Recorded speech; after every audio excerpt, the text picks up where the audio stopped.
أعوذ بالله من الشيطان الرجيم. بسم الله الرحمن الرحيم. وإذ أخذ ربك من بني آدم من ظهورهم ذريتهم وأشهدهم على أنفسهم ألست بربكم قالوا بلى شهدنا أن تقولوا يوم القيامة إنا كنا عن هذا غافلين أو تقولوا إنما أشرك آباؤنا من قبل وكنا ذرية من بعدهم أفتهلكنا بما فعل المبطلون وكذلك نفصل الآيات ولعلهم يرجعون.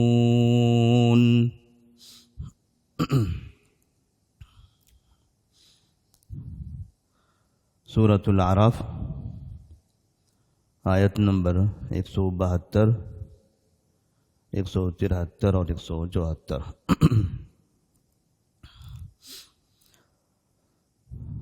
اللہ تبارک و تعالیٰ نے اس سے پہلے کی آیات میں موسیٰ علیہ السلام کی قوم کے واقعات کا اور ان کی نافرمانیوں کا اور ساتھ میں اللہ تبارک و تعالیٰ کی نعمتوں کا تذکرہ کیا گیا، اور بنو اسرائیل جو موسیٰ علیہ السلام کی قوم تھی ان سے بار بار اس بات کا عہد لیے جانے کا ذکر ہوا کہ اللہ تبارک و تعالیٰ نے آپ پر بے انتہا نعمتیں نازل فرمائی ہیں، لہذا اپنے رب کی فرما برداری کریں، نبی کی اطاعت کریں، تورات جو کتاب تم پر نازل کی گئی ہے اس کتاب پر عمل کریں۔ تو انہوں نے بار بار رب کی نافرمانی کی اور اپنے کتاب تورات پر عمل کرنے سے انکار بھی کر دیا۔ آخر میں اللہ تبارک و تعالیٰ نے اس سے پہلے کی جو آیت تھی اس میں باقاعدہ تورات پر عمل کروانے کے لیے کوہ طور پر ان کے سروں پر معلق رکھا تھا، اور انہیں یہ کہہ دیا گیا تھا کہ اگر تم نے تورات پر ایمان نہیں لایا، اس پر عمل نہیں کیا تو یہ پہاڑ تم پر گرا دیا جائے گا، تم سب کو ختم کر دیا جائے گا۔ وقتی طور کے لیے اس سے بچنے کے لیے انہوں نے رب سے توبہ کی، معافی مانگی، اور اللہ تبارک و تعالیٰ نے اس پہاڑ کو ان کے سر سے ہٹا دیا، لیکن وہ قوم پھر اسی طرح پہلے کی طرح نافرمانی کرتے رہی۔ اب یہاں اللہ تبارک و تعالیٰ اس آیت میں جو 172 نمبر آیت ہے تمام انسانوں سے لیے گئے وعدے اور عہد کا تذکرہ فرما رہا ہے۔ اللہ تبارک و تعالیٰ نے ہر زمانے میں ہر قوم سے باقاعدہ عہد و میثاق لیے، وعدے لیے، اور انہیں تنبیہ کی، انہیں نصیحت کی۔ ایسے ہی تمام انسانوں کے پیدا ہونے سے پہلے، دنیا میں وجود میں آنے سے پہلے، اللہ تبارک و تعالیٰ نے آدم علیہ السلام کی پیٹھ سے سب کو نکالا تھا۔ قیامت تک آنے والی تمام مخلوق کو، تمام انسانوں کو آدم علیہ السلام کی پیٹھ سے نکال کر انہیں بکھیر دیا، اور ان سب سے اس جگہ پر عہد لیا تھا کہ الست بربکم، کیا میں تمہارا رب نہیں ہوں؟ تو ان سب نے کہا تھا قالوا بلا، کیوں نہیں، شہدنا، ہم اس بات کی گواہی دیتے ہیں کہ آپ ہی ہمارے رب ہیں۔ اسی لیے جب ہم یہ سنتے ہیں کہ ہر انسان فطرت پر پیدا ہوتا ہے اور اس کی فطرت ہے اسلام، دنیا میں جو بھی انسان پیدا ہوتا ہے وہ فطرت اسلام پر پیدا ہوتا ہے، بعد میں اس کے والدین اسے یہودی، نصرانی، مجوسی اور دنیا کے جو دیگر مذاہب ہیں ان مذاہب کی طرف منتقل کر دیتے ہیں۔ جیسا کہ نبی کریم صلی اللہ علیہ وسلم نے فرمایا تھا، کل مولود یولد علی الفطرہ، ہر بچہ فطرت پر پیدا ہوتا ہے، اور یہ فطرت کیا ہے؟ فطرت اسلام۔ فَأَبَوَاهُ يُهَوِّدَانِهِ أَوْ يُنَصِّرَانِهِ أَوْ يُمَجِّسَانِهِ، تو ان کے والدین انہیں یہودی، نصرانی یا مجوسی بناتے ہیں۔ تو کیسے انسان فطرت پر پیدا ہوتا ہے، اس کی فطرت اسلام کیسے ہوتی ہے، تو اس کو سمجھنے کے لیے یہ آیت ہمارے لیے کافی ہے کہ اللہ تبارک و تعالیٰ نے اس آیت میں اس بات کی طرف اشارہ کیا ہے کہ تمام انسانوں کو، صرف مسلمان نہیں بلکہ آدم علیہ السلام کے بعد قیامت تک پیدا ہونے والے جتنے بھی انسان ہیں، ان تمام انسانوں کو اللہ تبارک و تعالیٰ نے آدم علیہ السلام کی پیٹھ سے نکال کر رکھا، اور پھر باقاعدہ ان سے عہد لیا، ان سے سوال بھی کیا، الستُ بربکم، کیا میں تمہارا رب نہیں ہوں؟ تو سب نے ایک آواز میں کہا کیوں نہیں، آپ ہمارے رب ہو۔ اور اس کے بعد پھر ان سب کو اسی جگہ پر واپس لوٹا دیا گیا۔ اب وہی قوم، وہی انسان دنیا میں وقتاً فوقتاً اپنی ماں کی پیٹ سے پیدا ہوتے چلے آ رہے ہیں۔ تو انسان جو جب پیدا ہوتا ہے تو اس کی پیدائش گویا کہ اس عہد کے مطابق ہوتی ہے، اور وہ اپنی پیدائش میں اپنے اس وعدے پر ہوتا ہے جب اس نے کہا تھا کہ ہاں میں گواہی دیتا ہوں کہ تمہارا رب ہے۔ بعد میں جب وہ بولنے لگتا ہے، سننے لگتا ہے، دیکھنے لگتا ہے، اور اس کے اندر اس میں ہوش پیدا ہوتا ہے، تو پھر اس کے والدین اس کو دین سے دور کر دیتے ہیں۔ اللہ تبارک و تعالیٰ جس کے بارے میں وہ مانتا تھا کہ اللہ ہی ہمارا رب ہے، اب اس کے والدین کبھی درختوں کے بارے میں، کبھی جانوروں کے بارے میں، کبھی پتھروں کے بارے میں بتانے لگتے ہیں کہ یہ ہے تمہارا رب، یہ تمہارا رب ہے۔ تو یہاں سے انسان بھٹکنے لگتا ہے، یہاں سے یہ بچے اب صحیح راستے سے بھٹک جاتے ہیں۔ تو اللہ نے فرمایا وَإِذْ أَخَذَ رَبُّكَ مِن بَنِي آدَمَ مِن ظُهُورِهِمْ ذُرِّيَّتَهُمْ، اور یاد کرو اس وقت کو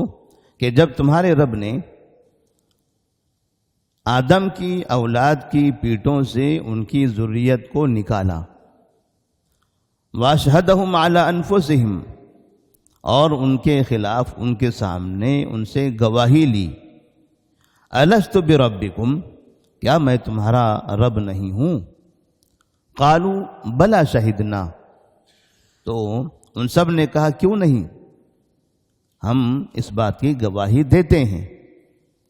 کہ تو ہی ہمارا رب ہے۔ ان تقولوا یوم القیامت انا کنا عن ھذا غافلین،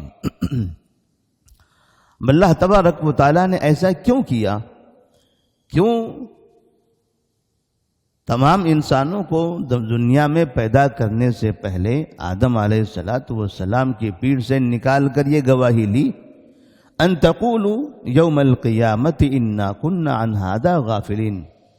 تاکہ تم قیامت کے دن یہ نہ کہہ سکو کہ ہم اس سے بے خبر تھے، ہم اس کے بارے میں جانتے نہیں تھے۔ کیونکہ بہت سے لوگ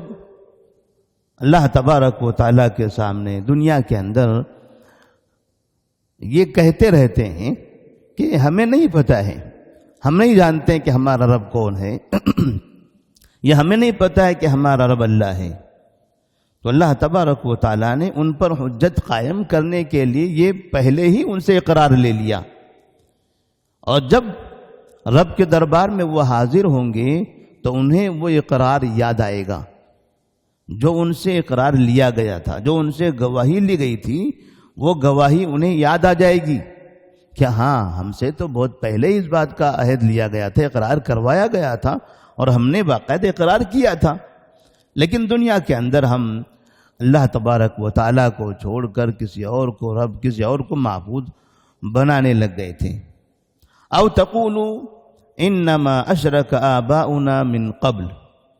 یا تم یہ نہ کہہ سکو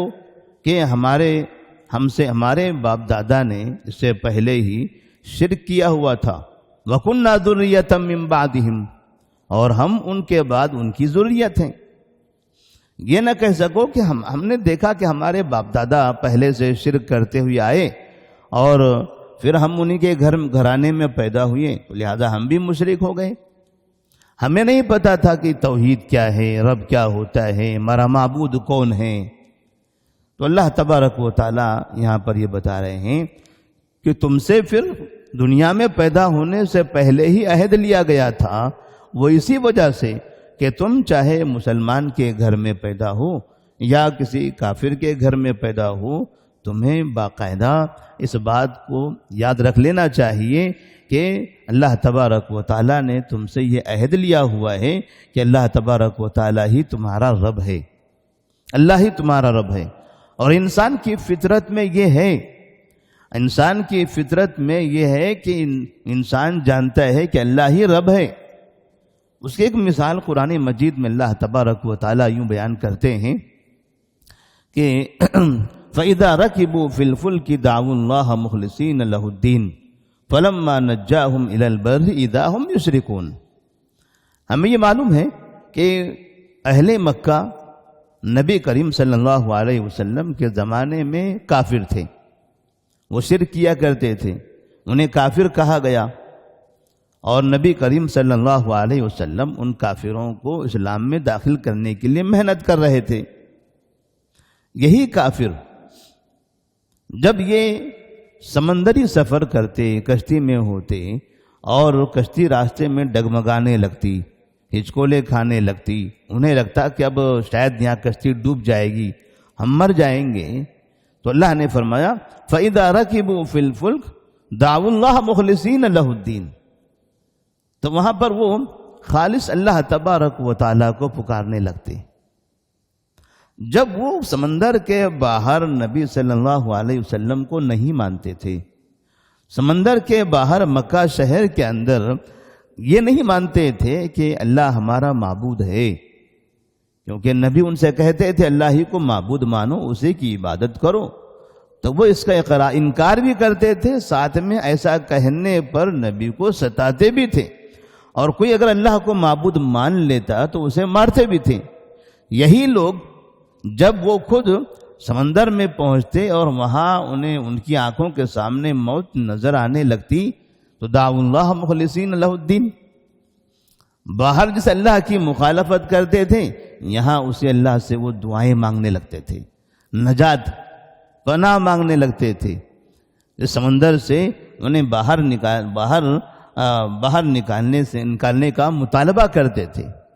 تو ایسی جگہ پر جہاں انہیں موت نظر آئے، آخری پریشانی میں ہوں، تو انہیں پھر وہاں ان کے وہ پتھر، ان کے وہ درخت، ان کے وہ مجسمے، ان کے وہ جانور وہ کیوں نہیں یاد آئے؟ وہاں انہیں وہ کیوں نہیں یاد آئے؟ جب باہر ان کو معبود مانتے تھے، ان سے دعائیں کرتے تھے، تو یہاں جہاں موت نظر آئے وہاں پر بھی تو ان کو پکارنا چاہیے تھا،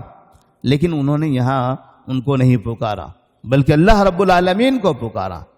کیوں ایسا کیا؟ اس لیے کہ ان کی فطرت میں ہے، وہ جانتے ہیں کہ اللہ رب العالمین ہی معبود ہے، اللہ رب العالمین ہی معبود ہے۔ اس لیے کہا گیا کہ کل مولود یولد علی الفطرہ، ہر انسان فطرت پر پیدا ہوتا ہے۔ اور ہم ایسے بھی عام طور پر بہت سے لوگوں کو ہمارے ماحول میں، ہمارے معاشرے میں دیکھتے رہتے ہیں، لوگ کہتے ہیں سب کا مالک کون ہے؟ سب کا مالک ایک ہے، سب کا مالک ایک ہے، اور سب کا مالک ایک کہنے کے لیے وہ آسمان کی طرف انگلی اٹھاتے ہیں، یہ نہیں کہتے سب کا مالک یہ ایک ہے، سب کا مالک ایک ہے، سب کا مالک، آسمان کی طرف کہتے ہیں سب کا مالک ایک ہے، جبکہ جن چیزوں کو وہ معبود مانتے ہیں وہ وہاں نہیں ہیں، وہ یہاں ہیں، وہ تو زمین میں رکھے ہوئے ہیں، وہ تو جگہ جگہ زمین میں پھیلے ہوئے ہیں، وہ ان کے بارے میں نہیں کہتے، ان کے بارے میں نہیں کہتے، وہ کہتے ہیں سب کا مالک ایک، کہاں ہے وہ؟ آسمانوں میں ہے۔ تو اشارہ ان کا اللہ تبارک و تعالیٰ کی ہی طرف ہوتا ہے، مطلب کہ بنیادی اعتبار سے وہ اللہ تبارک و تعالیٰ کو ہی مانتے ہیں، لیکن پھر اس کی عبادت نہیں کرتے، سرکشی کرتے ہیں، اور یہ پتھر، جانور، بت اور مرنے والے انسان، ایسے لوگوں کو وہ اپنا معبود سمجھنے لگتے ہیں۔ تو اللہ تبارک و تعالیٰ فرماتے ہیں او تقولوا انما اشرک آباؤنا من قبل وکننا ذریۃ من بعدہم، تاکہ تم یہ نہ کہہ سکو کہ ہمارے باپ دادا نے پہلے شرک کیا ہوا تھا اور ہم وکننا ذریۃ من بعدہم، اور ان کے بعد ہم انہیں کی ذریت ہیں۔ تو جب باپ دادا ہمارے شرک کرتے ہوئے آئے تو ہم اس گھرانے میں پیدا ہوئے، تو ہم کیا کریں گے؟ ہم نے بھی شرک کرنا شروع کر دیا، ہمیں کیا پتا؟ ہم تو مشرکین کے گھرانے میں پیدا ہوئے ہیں، اگر ہم مسلمان کے گھرانے میں پیدا ہوتے تو ہم اللہ کو مان لیتے۔ تو یہ بہانہ نہ کر سکو کل قیامت میں، اللہ تبارک و تعالیٰ نے اسی لیے ان سے پہلے ہی عہد لے لیا تھا اور ان کی فطرت میں وہ داخل کر دیا تھا۔ افتہلکنا بما فعل المبتلون، اور وہ یہ نہ کہہ سکیں کہ افتہلکنا بما فعل المبتلون، کیا تو ہمیں ہلاک کر دے گا ان غلط راہ پر چلنے والوں کی بنا پر؟ کیا تو ہمیں ہلاک کر دے گا غلط راہ پر چلنے والوں کی بنا پر؟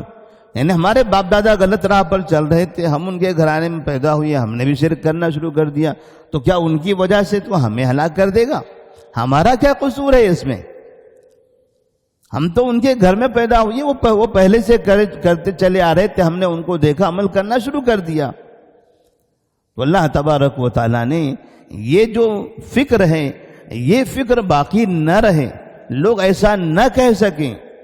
تو ان کے لیے باقاعدہ پہلے سے عہد لیا گیا اور ان کی فطرت میں وہ داخل کر دیا گیا کہ ماں باپ بھی اگر مشرک ہوں، شرک کی طرف بلاتے ہوں، تب بھی انسان کے دل کو پتہ ہوتا ہے کہ اللہ تبارک و تعالیٰ ہی معبود ہے، یہ پتھر، یہ درخت، یہ مورتیاں، یہ مردہ، ایسا کوئی چیز ایسی نہیں ہے جو یہ معبود ہو سکے۔ وَكَذَلِكَ نُفَصِّلُ الْآيَاتِ وَلَعَلَّهُمْ يَرْجِعُونَ، پھر اللہ فرماتے ہیں اور ہم اسی طرح سے آیتوں کو تفصیل کے ساتھ بیان کرتے ہیں تاکہ وہ لوگ لوٹ جائیں، گناہ کرنے والے واپس ہو جائیں، ان کو عقل آ جائے، اپنے برائی کے راستے کو چھوڑ دیں اور صحیح راستے پر آنے لگ جائیں۔ تو اللہ تبارک و تعالیٰ نے یہاں پر اب تمام انسانوں کے عہد کا تذکرہ فرمایا۔ اس سے پہلے بنو اسرائیل کے عہد کا تذکرہ فرمایا کہ بنو اسرائیل سے عہد لیا جاتا تھا، وہ بار بار نافرمانی کرتے رہتے تھے، لیکن یہی حال تو تمام انسانوں کا بھی ہے۔ جو حال بنو اسرائیل کا ہے کہ وہ عہد کی پابندی نہیں کرتے رہے اور رب کی نعمتوں کے باوجود وہ رب کی نافرمانی کرتے رہے، یہی حال تو باقی تمام انسانوں کا بھی ہے کہ تمام انسانوں سے بھی عہد لیا گیا تھا، انہیں بھی بتا دیا گیا تھا کہ ہم ہی تمہارے رب ہیں، اس کے باوجود باقی انسان کیا کر رہے ہیں؟ وہ بھی تو رب کی نافرمانی کر رہے ہیں، وہ بھی تو دین سے دور ہیں۔ تو جس طرح سے انہیں تنبیہ کی گئی تھی اس سے پہلے کی آیت میں، جبل طور کو اس آسمان میں ان کے سر پر معلق رکھ کر، ویسے انہیں بتایا جا رہا ہے کہ اگر اللہ تبارک و تعالیٰ چاہے تو جیسے برائیوں کی بنا پر اللہ نے ان لوگوں کو دھمکی دی، ان لوگوں کو چوکنا کیا، نہ ماننے پر عذاب بھی نازل کیا، ایسے ہی دنیا میں تمہیں بھی تنبیہ کی جاتی رہے گی، اور اگر تم نہیں مانو گے، اللہ اگر چاہے تو تم کو اس دنیا میں بھی عذاب میں مبتلا کر سکتا ہے۔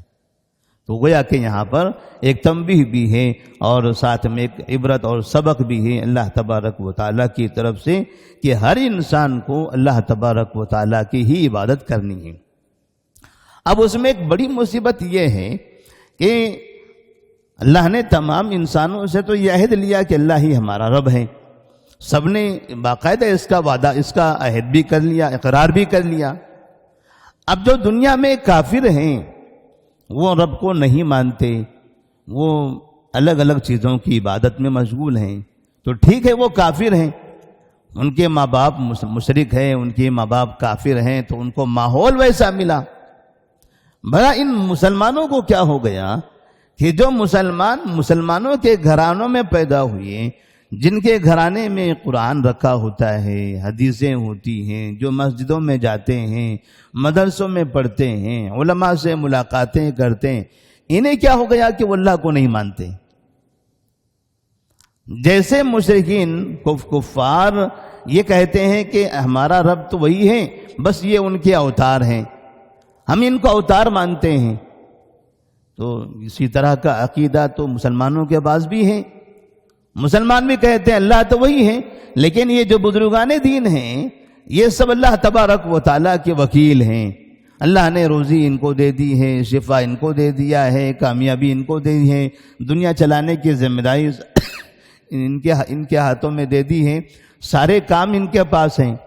جو اللہ نے ساری ذمہ داری ان کو دے دی تو ہم مانگتے اسی سے ہیں۔